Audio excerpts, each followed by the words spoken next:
Professor Farrugia is Professor Emeritus for Dogma and Eastern Patristics. He is the Editor-in-Chief of Orientalia Christiana Analecta, and he is also, and it is in this capacity that I am so pleased to work with him. He is also a member of the Saint Irenaeus Orthodox Catholic Working Group since 2004. The title of the paper of the contribution of Professor Farrugia is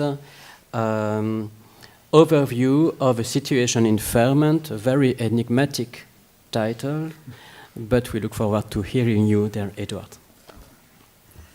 When the 1989 upheavals in Eastern Europe made the Eastern Catholic Church's top priority in Catholic Orthodox dialogue, the dialogue came to a grinding halt. And even now that it has resumed, the dialogue between the Catholic Church and the Orthodox churches lost the bounds of the first decade. To compound matters, the task is ambitious. The new Oxford Dictionary of English defining vision as to think about or plan the future with imagination or wisdom. Yet, genuine problems are problems with a future, otherwise they would be archived as history. And since vision has to do with future, the problem may well turn out to be the answer. First, we shall examine past roots of future hope in ecumenism to see whether the origin relays something of the originality we seek. In the second, we shall see how Vatican II and its aftermath conditioned the emergence of this vision. Once we establish some of the coordinates of the Eastern Catholic Church's stance on ecumenism, we further ask what this vision amounts to. The time limit allows me to give only a few examples. The past of future hope. Case studies, whether of sickness or of historical figures, usually have a prehistory. A methodological option followed here to bypass the Edinburgh Conference of 1910 as an impasse and look for originality in the Christian Eastern engagement in its origins before that date. At the beginning, we come across lone thinkers such as the Catholic Leo Alacius, who, as the Vatican Scriptor Grecus, living at the Greek college, meets halfway the Orthodox theologian Maximus Margunius, likewise ecumenically minded. Two trends of Eastern Catholic ecumenical inventiveness emerge. An older current is tied to Kiev's Orthodox Metropolitan Peter Mogila. Born in the year of the Brest Union, Mogila bore a grudge against Eastern Catholics, but his Expositio Fidei, before being expurgated by the Orthodox theologian Meletius Sirigos, was the closest to Catholicism at the time, while his peace plank, Opinio Totius Polonis, Unius Polonis, envisaged contemporaneous communion with both Rome and Constantinople, recalling Elias Zogby in our times. Another current harks back to an Orthodox who became Catholic without abandoning orthodoxy, Vladimir Solovyov, who in his letter to Strossmayer speaks of the East and West as two twin sisters, separated only through misunderstandings. Ivanov, who strikes a prophetic note with his two lungs of the Church, later adopted by John Paul II, and Lev Gillet, as disclosed in his correspondence with Metropolitan Andrei Sheptitsky and his spiritual father, published by Peter Galatza. This form of ecclesial double belongingness goes counter to a return ecclesiology, therefore may count as an original Eastern contribution to ecumenism, advanced well before 1910, as re-establishing communion between partners. Now, if we use this criterion for the ecumenism of Vladimir Solovyov, can we say that he really wanted Orthodoxy to return to Catholicism? It is precisely this what Michel d'Herbigny, in his book Vladimir Solovyov, un humain russe, misunderstood. Solovyov was decidedly not a Russian Newman.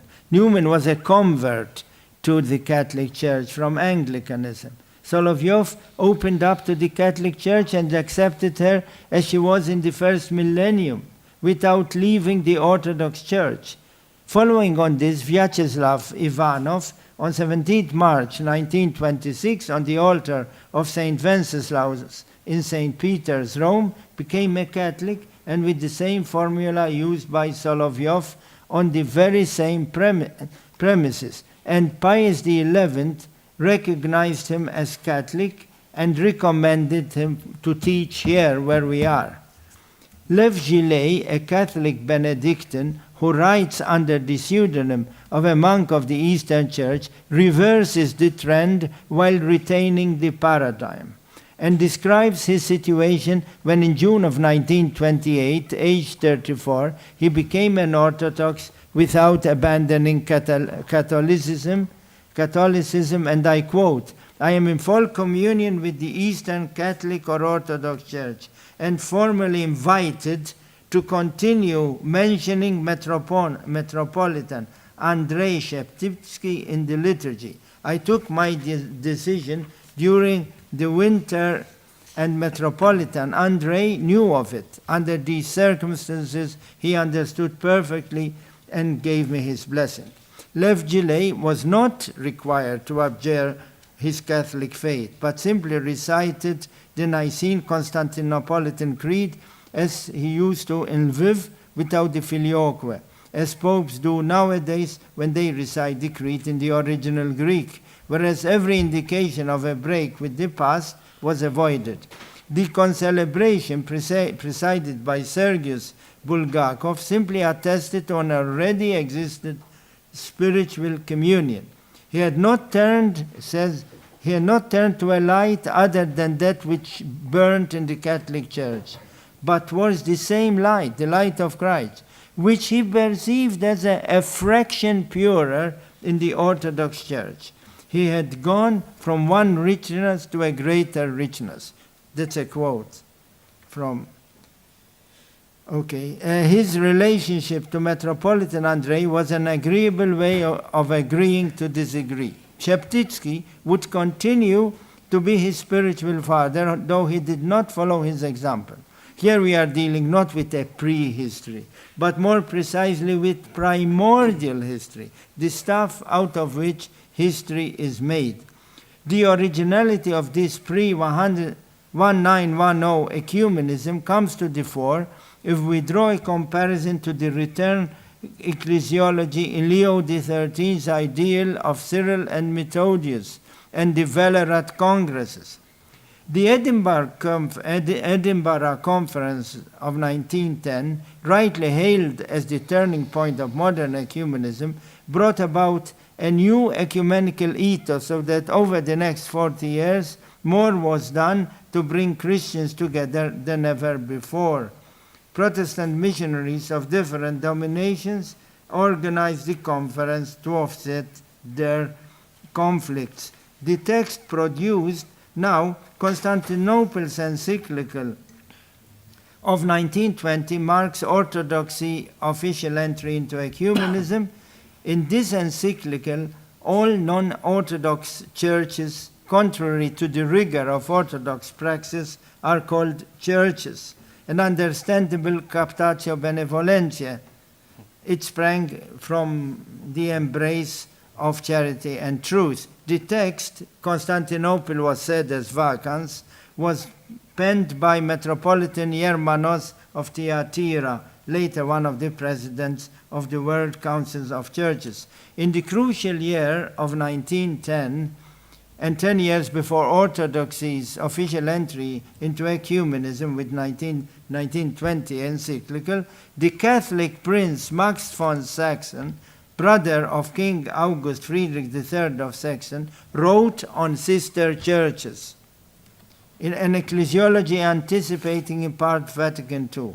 In spite of having lost his chair in Freiburg and other punishments, it was like a clarion call in Eastern theological cadences, awakening the Catholic Church from its ecumenical slumbers.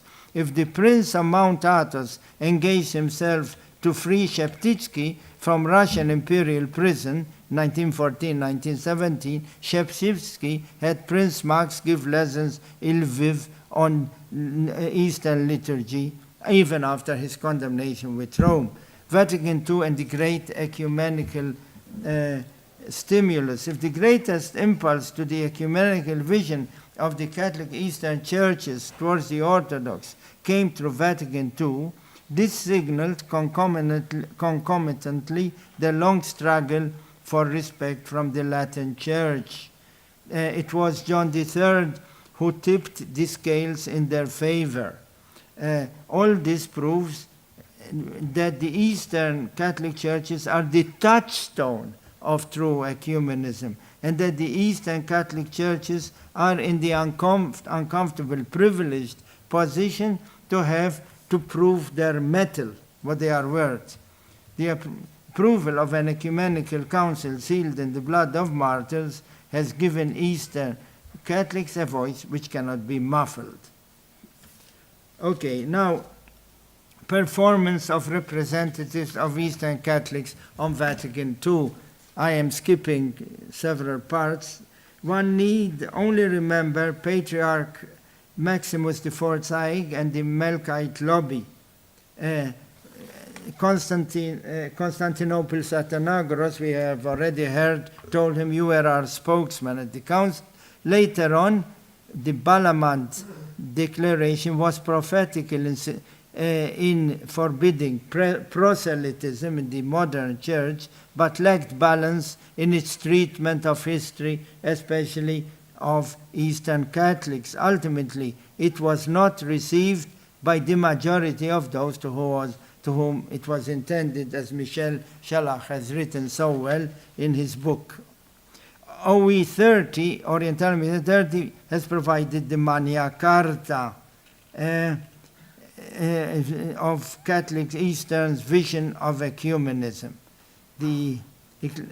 And pretending, I'm skipping, the Melkites under Zaig, this Patriarch Maximus IV Zaig, played really the most important part among the Eastern Catholics, and they even reverted the program of Vatican II, which was not supposed to condemn anything. And they persuaded the fathers to condemn atomic war, among other things. Yeah. Okay, so the Easterners have come of age long ago and should do the same. Now, about the bridge idea. Now, if you look, the idea that the Easterners are bridges, paradoxically praised by Alexander Schmemann in his commentary. All this is in my copious notes. He says, well, that means that they have persuaded the Latins that the Eastern rite is equal to theirs. That is where he sees the bridge. But if you look in the big analytic dictionary of the Council, word for word, there is no pons, there is no bridge in the text. The vision itself, the ecumenical vision, the Easterners may act now as creative minorities, as I showed a year ago in this kind of conference. The first thing is to keep the momentum going. Of course, to do that, one must overcome one's own identity crisis, which I don't think the Easterners as a whole can be said to have, in spite of the very difficult situation. Even we can see that on many points, these Eastern churches have made a great advance. The CCEO, the Codex, Dimitri Salahas, we were quite close. And he told me, Father Zuzek did not want me into the group that made the CCO. But I tell you, he told me, the CCO is a great step forward. And Congar, the great Dominican Eastern expert, said about Orientalium Ecclesiarum, it's great. Read the preface and you see that for all its limits, he says, it's a great step forward too. So there we see this, presenting the East to the West in a good way. The first what are we going to see more? For example, agreed statements helped very much, even the Eastern churches themselves. For example, Pope John II and Mar Dinka IV, Catholicos, Patriarch of the Assyrian Church. And who was behind it? The solid work of André de Aïeux. That's what I have. Look, therefore, what you study is to help the East.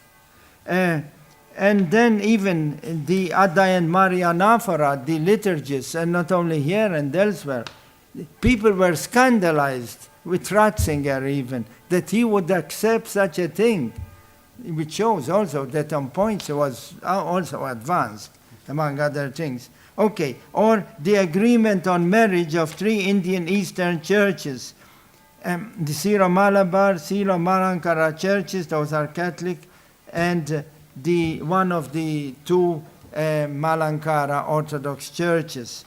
This really shows where we are.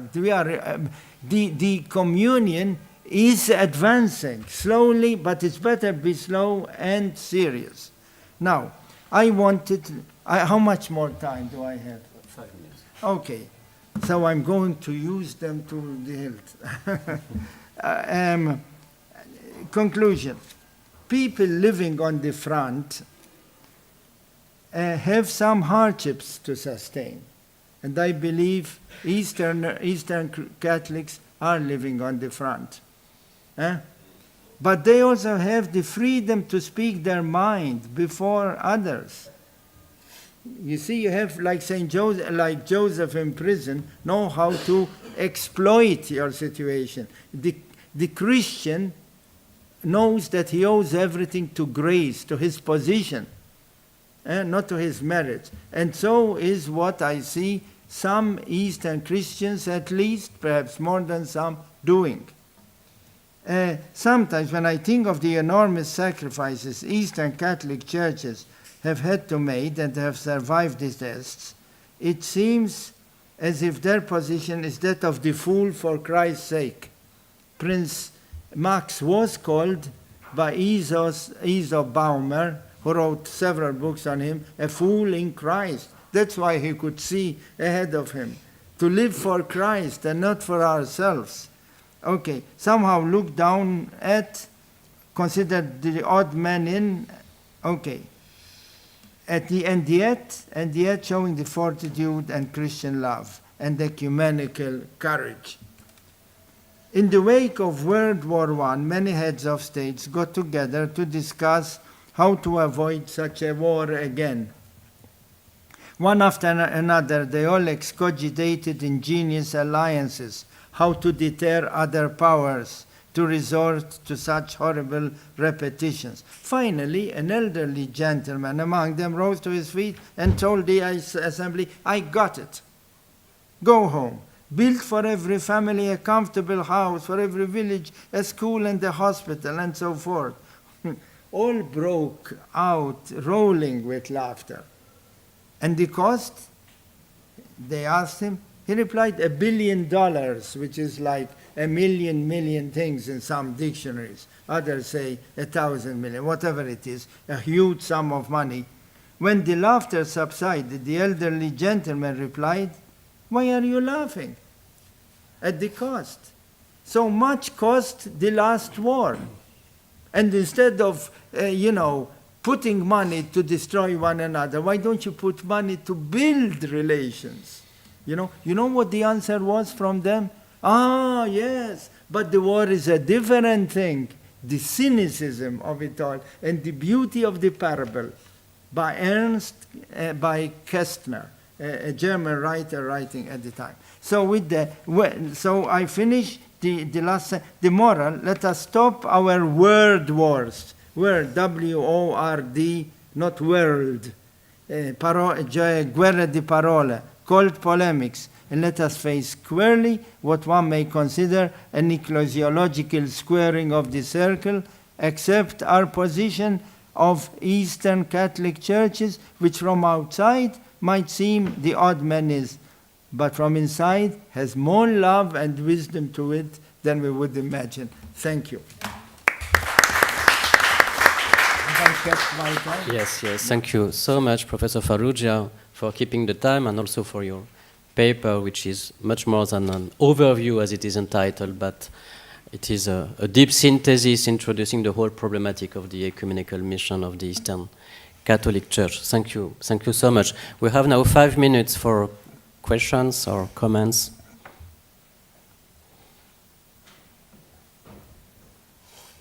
Yes, Professor Katan.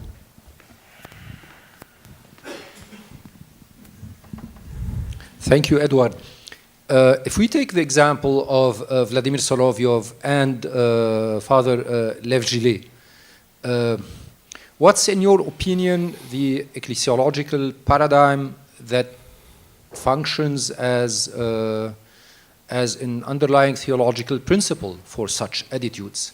Do you think, for example, that they advocated the idea that between the Catholic and the Orthodox Church, our differences are just theologumena, theological opinions that should be discussed within a reunified church? Well, thank you, Assad, Professor Katan. Thank you. It's a very good question. Look, my impression is this.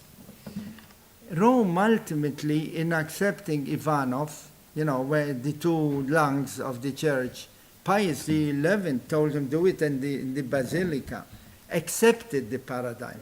But he did not accept the paradigm of Zogby.